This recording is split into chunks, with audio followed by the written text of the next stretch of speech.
नमस्कार मित्रों, आपका हमारे चैनल ओम धर्म में स्वागत है। सहवास के प्राचीन 9 नियम। संबंध बनाने के पौराणिक नियम। पौराणिक जमाने में सिर्फ ऋषि मुनि ही हुआ करते थे। इन ऋषि मुनियों ने सहवास को लेकर बहुत सारे नियम बनाए हुए थे। इस दौर में बहुत सारे युवा हैं जो संबंध बनाने का नियम नहीं जानते हैं। अगर आप यह नियम अच्छी तरह से समझ पाते हैं और अपने जिंदगी में लागू करते हैं तो जिंदगी जीने का आनंद बहुत लाभदायक हो सकता है। तो आप अपनी जिंदगी के बेहतर बनाने के लिए जरूर अपनाएं यह 9 नियम जो हम अभी बताने जा रहे हैं। सदियों से यानी प्राचीन समय से ही सहवास को पूजा जाता रहा है, चाहे फिर वो सतयुग हो या फिर कलयुग।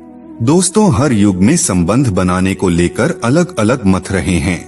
पति और पत्नी के बीच सहवास सिर्फ रिश्तों को मजबूत बनाए रखने का एक आधार होता है, बशर्ते कि उसमें प्रेम हो, काम वासना नहीं। ज्यादा काम वासना में डूबे हुए इंसान कभी अच्छे प्रेमिका या पति नहीं हो सकते।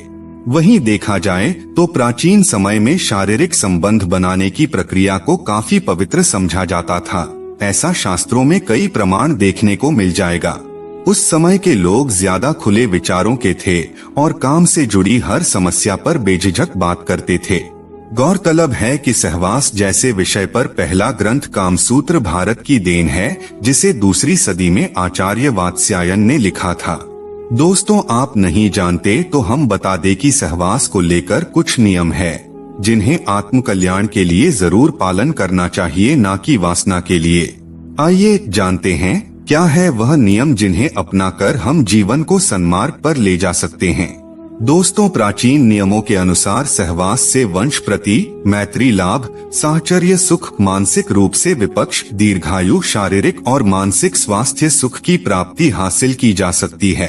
अगर वर्तमान में देखा जाए तो आज की युवा पीढ़ी सिर्फ आनंद के लिए एक दूसरे से संबंध स्थापित करते हैं, जबकि वो ये नहीं जानते कि पति और पत्नी के बीच शारीरिक संबंध रिश्तों को मजबूत बनाए रखने का एक आधार होता है, बशर्ते कि उसमें प्रेम हो, काम वासना नहीं। अगर हमारा राय लिया जाए तो यह जरूरी हो जाता है कि आज की युवा पीढ़ी को सहवास के प्राचीन नियमों के बारे में जानना चाहिए, ताकि उनके रिश्ते आपस में अधिक मजबूत हो सकें और उन्हें एक संस्कारवान संतान की प्राप्ति हो। धर्म पर शोध कर रहे और करने वाली जानी मानी इतिहासकार मधु खन्ना ने बीबीसी को बताया, भारत के बनने से संबंधित दर्शन के अनुसार ब्रह्मांड लौकिक इच्छा से बनाया गया था और कामुकता को पवित्र माना गया था। कामुकता के बारे में सबसे विस्तृत मानी जाने वाली किताब कामसूत्र तीसरी सदी में लिखी गई थी और ये किताब प्राचीन भारत के बारे में बहुत कुछ दर्शाता है। जानकारी अच्छे लगे तो अपने दोस्तों के पास इस वीडियो को शेयर जरूर कीजिएगा। आइए जान लेते हैं क्या है प्रथम नियम। शास्त्रों के बात की जाए तो शास्त्रों के अनुसार मनुष्यों के शरीर में व्यान, समान, अपान, उदान और प्राण नाम के 5 प्रकार की वायु रहती है। मित्रों, इन 5 में से एक अपान वायु ही मल, मूत्र, शुक्र, गर्भ और आर्तव को बाहर निकालने का कार्य करती है। अच्छे से समझे तो इसमें से शुक्र को ही वीर्य भी कहा जाता है, यानी यह वायु संभोग से संबंध रखती है। शास्त्रों के अनुसार बात की जाए तो जब इस वायु की गति में फर्क आता है या यह किसी भी प्रकार से दूषित हो जाती है तो मूत्राशय और गुदा संबंधी रोग उत्पन्न होते हैं, जिस वजह से संभोग की शक्ति पर भी असर पड़ता है। अपान वायु ही स्त्रियों में माहवारी, प्रजनन और यहाँ तक कि सहवास को भी नियंत्रित करने का कार्य करती है। इसलिए मनुष्यों को चाहिए वह अपने शरीर में इस वायु को शुद्ध और गतिशील बनाए रखने के लिए अपने उदर यानी पेट को साफ रखे और निश्चित समय पर शौचादि से निवृत्त हो। नंबर 2, क्या कहता है दूसरा नियम। दोस्तों, कामसूत्र के रचयिता ऋषि वात्स्यायन के अनुसार कहते हैं कि स्त्रियों को कामशास्त्र का ज्ञान होना बेहद जरूरी है, क्योंकि इस ज्ञान का प्रयोग पुरुषों से अधिक स्त्रियों के लिए जरूरी है। हालांकि पति पत्नी दोनों को ही इसका भरपूर ज्ञान हो तभी अच्छे सुख की प्राप्ति होती है। ऋषि वात्स्यायन के अनुसार स्त्री को विवाह से पहले पिता के घर में और विवाह के पश्चात पति की अनुमति से काम की शिक्षा जरूर लेनी चाहिए। ऋषि वात्स्यायन के कहने का मतलब है कि स्त्रियों को गणिका की तरह व्यवहार करना चाहिए। इससे दाम्पत्य जीवन में स्थिरता बनी रहती है और पति अन्य स्त्रियों की ओर आकर्षित नहीं हो पाता है तथा पत्नी के साथ उसके मधुर संबंध बने रहते हैं। इसलिए स्त्रियों को सहवास का ज्ञान होना आवश्यक है ताकि वह काम कला में निपुण हो सके और पति को अपने प्रेम पाश में बांधकर रख सके। ऐसा करने से पति पत्नी के रिश्ते में मधुरता बनी रहती है और रिश्ते मजबूत बना रहता है। दोस्तों, आप सोच रहे होंगे कि स्त्री आखिर सहवास का शिक्षा किससे ले सकती है, तो हम आपको बता दें कि आचार्य वात्स्यायन के अनुसार एक कन्या के लिए सहवास की शिक्षा देने वाले विश्वसनीय व्यक्ति हो सकते हैं, जैसे दाई, बड़े बहन, विश्वास पात्र सेविका की ऐसी कन्या जो साथ में खेली हो और विवाहित होने के पश्चात पुरुष समागम से परिचित हो, जैसे उसके कोई फ्रेंड, पास के कोई रिश्तेदार, विवाहिता सखी, हमउम्र मौसी या बड़ी बहन, अधेड़ या बुढ़िया दासी, ननद या भाभी हो सकता है, जिसे संभोग का आनंद प्राप्त हो चुका हो। उसका स्पष्ट बोलने और मधुर बोलने वाली होना जरूरी हो ताकि वह काम का सही ज्ञान दे सके। क्या है तीसरा नियम?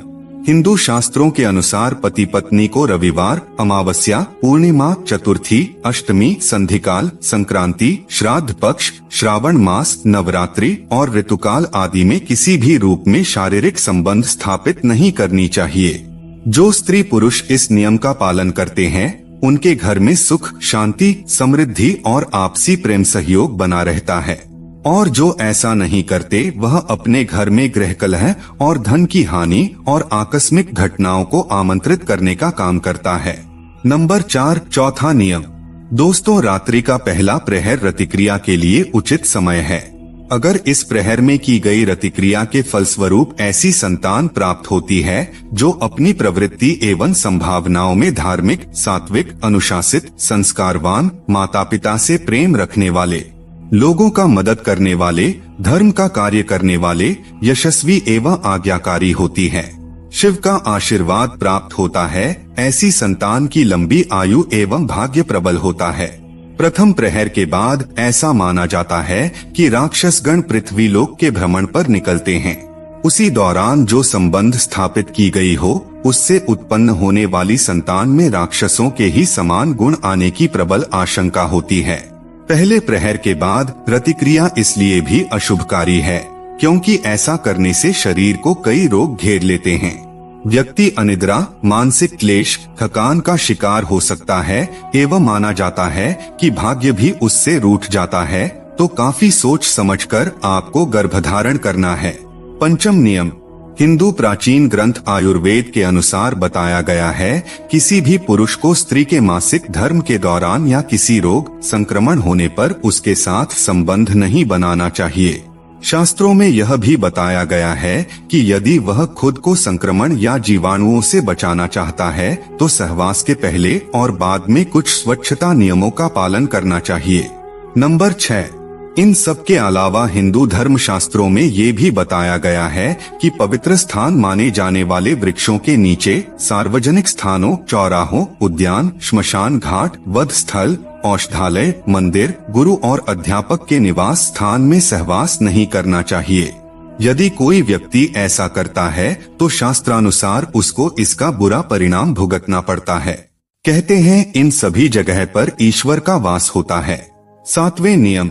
हिंदू धर्म शास्त्रों में ये भी बताया गया है कि किसी भी पुरुष को अपनी पत्नी के साथ गर्भकाल के दौरान सहवास नहीं करना चाहिए। दोस्तों, गर्भकाल में संभोगरत होते हैं तो भावी संतान के अपंग और रोगी पैदा होने का खतरा बना रहता है, इसीलिए गर्भकाल में सहवास करना वर्जित किया गया है। हालांकि कुछ शास्त्रों के अनुसार 2 या 3 माह तक सहवास किए जाने का उल्लेख मिलता है, लेकिन गर्भ ठहरने के बाद सहवास ना ही किया जाए तो ही उचित है। अगर शास्त्रों के बात न भी माने तो आप खुद सोच सकते हैं कि क्या गर्भकाल में सहवास करना उचित है या अनुचित। 8वें नियम। महिलाओं को मासिक धर्म शुरू होने के प्रथम 4 दिवसों में संभोग से पुरुष रुग्णता को प्राप्त होता है। जैसे 5वीं रात्रि में संभोग से कन्या, छठी रात्रि में पुत्र, 7वीं रात्रि में बंध्या पुत्री, 8वीं रात्रि के समागम से ऐश्वर्यशाली पुत्र, 9वीं रात्रि में ऐश्वर्यशालिनी पुत्री, 10वीं रात्रि के संभोग से अतिश्रेष्ठ पुत्र और 11वीं रात्रि के संभोग से सुंदर पर संदिग्ध आचरण वाली कन्या, 12वीं रात्रि से श्रेष्ठ और गुणवान पुत्र, 13वीं रात्रि में चिंतावर्धक कन्या और 14वीं रात्रि के संभोग से सद्गुणी तथा बलवान पुत्र की प्राप्ति होती है। वैसे ही 15वीं रात्रि के संभोग से लक्ष्मी स्वरूपा पुत्री और 16वीं रात्रि के संभोग से गर्भाधान होने पर सर्वज्ञ पुत्र संतान की प्राप्ति होती है। दोस्तों, इसके बाद की अक्सर गर्भ नहीं ठहरता। नंबर 9 नियम।